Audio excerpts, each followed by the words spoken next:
evolution of where we'll be in the future just in medicine itself it's very promising, and that's where I think there's going to be a lot of opportunities. That sounds very exciting. Yes, I mean, to think about that we might eliminate something like cancer, right, or MS, right, or leukemia. You know, some of these diseases is incredible that we can even have that on the landscape. Now, is technology also changing our relationship with our doctors? Yes, you know, it's funny. My mother-in-law is out on the East Coast, and she had said to me that she was homebound, but her doctor was willing to do house calls. Oh. And I thought, well, that's really interesting. That's like almost going back in years. Right. And then I was reading that actually it's coming back. And now through the use of technologies, you can have doctors on demand paging systems, having medical technicians come to your home by using a variety of the apps. And not only having, you know, nurses and doctors and medical support and occupational therapists, but also there's a whole shift in pharmaceuticals. So I can actually get prescriptions on demand to the house. I can find now systems that will pre-package my doses of prescription for me and order them through mail order or online and have them deliver it. What about drugs and testing?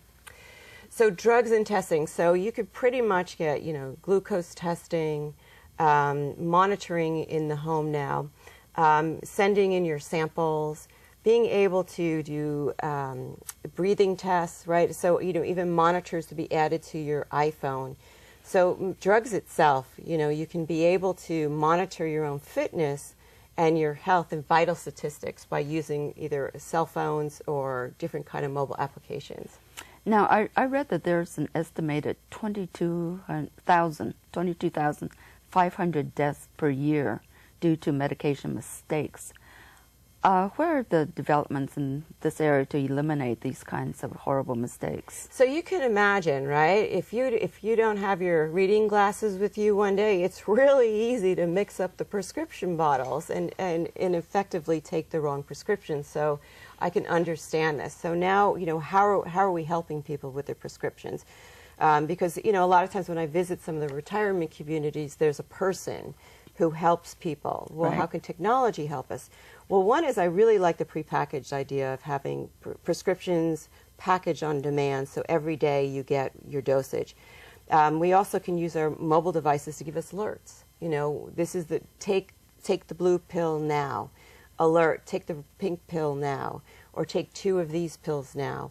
So it's almost like having, you know, smartphone pill boxes that can help us keep on top of our drug taking. And I think that that'll help us be able to monitor and maintain our independence.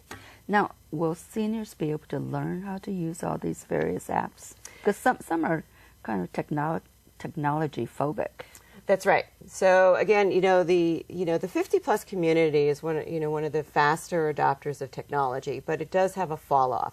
So this is why I think that our younger generations who are more inclined to use technology will bring this into their retirement. So we have to keep our eye on there's today and what's available today, and then there's also what's coming tomorrow. And I think what our younger generations are bringing to us is that this is part of what they do every day.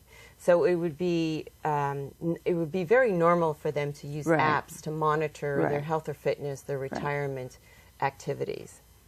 So if we engage in the healthy aging process with the help of the various technologies you've been talking about, we may be able to live a very long life.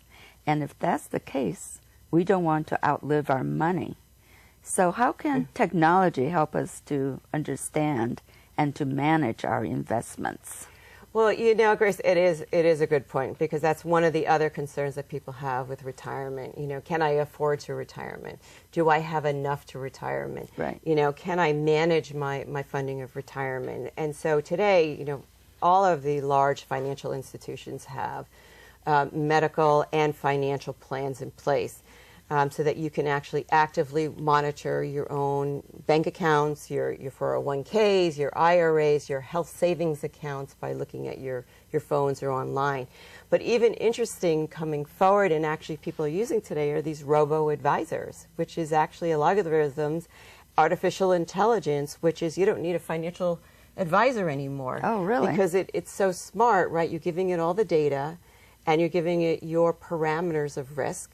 You're giving it your age, right? And you're giving it your funds, and you're putting in the parameters as this is what I need to live on. This is what I'm putting aside for medical concerns. And the computers will actually calculate for you and trade for you or invest for you or save for you. Again, you design what your parameters are, and it will do it for you, and they're called robo-advisors. So it's really where computers are taking over your financial trades for you. Putting the financial advisors out of business. Well, it's actually, they say the best combination is having both. Both. Right? But it's also your input. I mean, you have to understand that you yourself have to understand what is it I need to live on, what is it, projections of how long you're going to live, what kind of medical concerns do you have, and what do I have in savings, and then what kind of lifestyle do I want to live, and by building all that in, you can map out a plan for yourself. Are these very prevalent right now today? Yeah. Oh, sure. The robo advisors, there's like 6 or 10 on the market already. They're much cheaper too than financial advisors. Mm-hmm. So because again, it's computerization, just calculating for you, how much you need to save or where they'd like to put your money so you can maximize on it.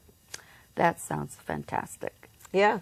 Well, I think we're just about running out of time. Thank you again, Dr. Tracey, for giving us so much interesting information, especially on a very relevant topic of retirement. Thank you. Thank you again. The Better Part is produced by volunteers at the Cupertino Senior Center. Absolutely no experience is required to join the Better Part. If you would like to look into being part of our group, please leave a message with the Cupertino Senior Center. It's a lot of fun to be part of a TV show, so check us out. And as always, thank you for being with us today. And remember to also watch us on YouTube and Roku. See you again next week. Bye-bye.